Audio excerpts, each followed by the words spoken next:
എല്ലാവർക്കും പുതിയ വീഡിയോയിലേക്ക് സ്വാഗതം. കേരളത്തിലെ നാട്ടുമ്പുറങ്ങളിൽ ഒരു വിശ്വാസമുണ്ട്. അർദ്ധരാത്രിയിൽ ഏഴിലം പാല പൂക്കുമ്പോൾ ആ പരിസരത്തേക്ക് പോകരുതെന്ന്. അതിൻ്റെ മത്തുപിടിപ്പിക്കുന്ന ഗന്ധം വായുവിൽ പടരുമ്പോൾ അദൃശ്യനായ ഒരു അതിഥി അവിടെ ഉണ്ടാകും, ഒരു ഗന്ധർവൻ.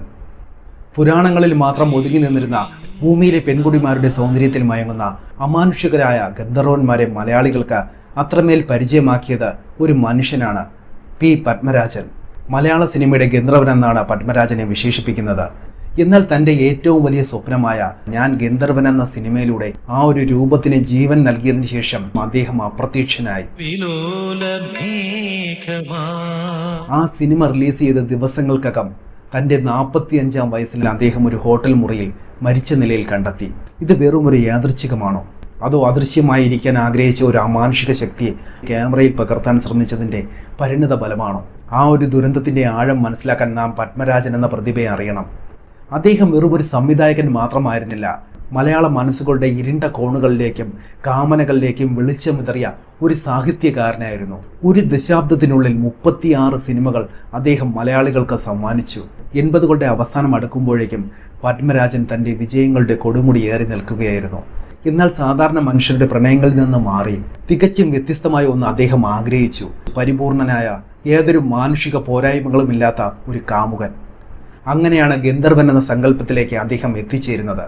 ഒരു അമാനുഷിക സങ്കല്പത്തിന് രൂപം നൽകുക എന്നത് ശ്രമകരമായിരുന്നു. ഗന്ധർവനായി അദ്ദേഹം അഭിനയിക്കാൻ തിരഞ്ഞെടുത്തത് മഹാഭാരതം സീരിയലിലൂടെ ശ്രീകൃഷ്ണനായി തിളങ്ങി നിന്നിരുന്ന നിതീഷ് ഭരദ്വാജിനെയായിരുന്നു. നായികയായി സുവർണ ആനന്ദം. ചിത്രീകരണ സമയത്ത് സെറ്റിൽ പ്രത്യേകതരം അന്തരീക്ഷം നിലനിന്നതായി പലരും ഓർക്കുന്നുണ്ട്. ആ സിനിമയിൽ ഗന്ധർവനെ ആവാഹിക്കുന്ന ഒരു മരവിഗ്രഹം ഉണ്ടാക്കിയെടുക്കാൻ പത്മരാജന് വലിയ ശ്രദ്ധ നൽകിയിരുന്നു. നമ്മുടെ വിശ്വാസപ്രകാരം രൂപമില്ലാത്ത ഒരു അമാനുഷിക ശക്തിക്ക് കണ്ണും വായും നൽകി ഒരു വിഗ്രഹമായി തീർക്കുന്നത് അപകടകരമാണ്.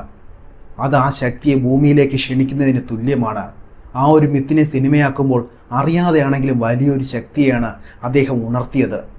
സിനിമയുടെ തിരക്കഥ എഴുതുമ്പോൾ പത്മരാജൻ വളരെയധികം ക്ഷീണിതനായിരുന്നുവെന്ന് അദ്ദേഹത്തിൻ്റെ അടുത്ത സുഹൃത്തുക്കൾ തന്നെ പറയുന്നുണ്ട്. അതുമാത്രമല്ല, ഗന്ധർവനിന് ഭൂമിയിൽ കഴിയാനാകില്ല എന്നും സ്വർഗത്തിലേക്ക് മടങ്ങി പോകണമെന്നും പറയുന്ന സംഭാഷണങ്ങൾ പത്മരാജൻ എഴുതിയത് സ്വന്തം വിടവാങ്ങൽ മുന്നിൽ കണ്ടുകൊണ്ടാണോ എന്ന് പലരും പിന്നീട് സംശയിച്ചു. അതിൽ ഗന്ധർവൻ പറയുന്നത് പോലെ എനിക്ക് പോകണം, എന്നെ തിരികെ വിളിക്കുകയാണ്, ഞാനിവിടെ നിന്നാൽ എൻ്റെ അസ്തിത്വം ഇല്ലാതാകും. അത് പത്മരാജൻ തന്നെ സ്വയം പറയുന്നതായാണ് പലർക്കും തോന്നിയത്. ജോൺസൺ മാസ്റ്ററുടെ സംഗീതത്തിൽ പിറന്ന ദേവാങ്കണങ്ങൾ കൈയൊഴിഞ്ഞ താരകം എന്ന ഗാനം ആ ഒരു വിരഹത്തിൻ്റെ ആഴം കൂട്ടി. ഒടുവിൽ 1991 ജനുവരിയിൽ ചിത്രം തിയേറ്ററുകളിലെത്തി. മലയാളികൾ അതുവരെ കണ്ടിട്ടില്ലാത്ത ഒരു ദൃശ്യവിരുന്ന് തന്നെയായിരുന്നു അത്.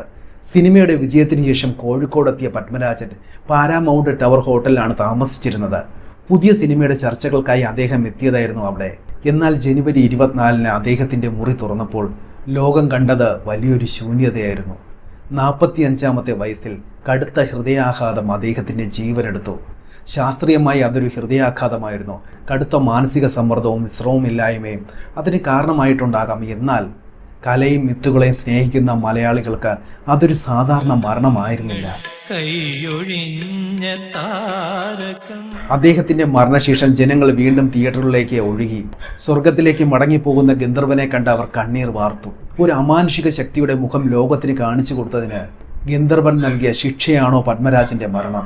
സത്യം എന്ത് തന്നെയായാലും ഈ യാദൃച്ഛികത മലയാള സിനിമയുടെ ഏറ്റവും വലിയൊരു നിഗൂഢതയായി ഇന്നും അവശേഷിക്കുന്നു. അദ്ദേഹം സൃഷ്ടിച്ച ഗന്ധർവനെ പോലെ തന്നെ ആ പ്രതിഭയും പെട്ടെന്നൊരു നാൾ ഈ ഭൂമിയിലെ വാസം മതിയാക്കി മടങ്ങിപ്പോയി. ബാക്കിയായത് കുറേ മായാത്ത ഓർമ്മകളും ദേവാങ്കണങ്ങൾ കൈയൊഴിഞ്ഞ ആ താരകവും മാത്രമാണ്.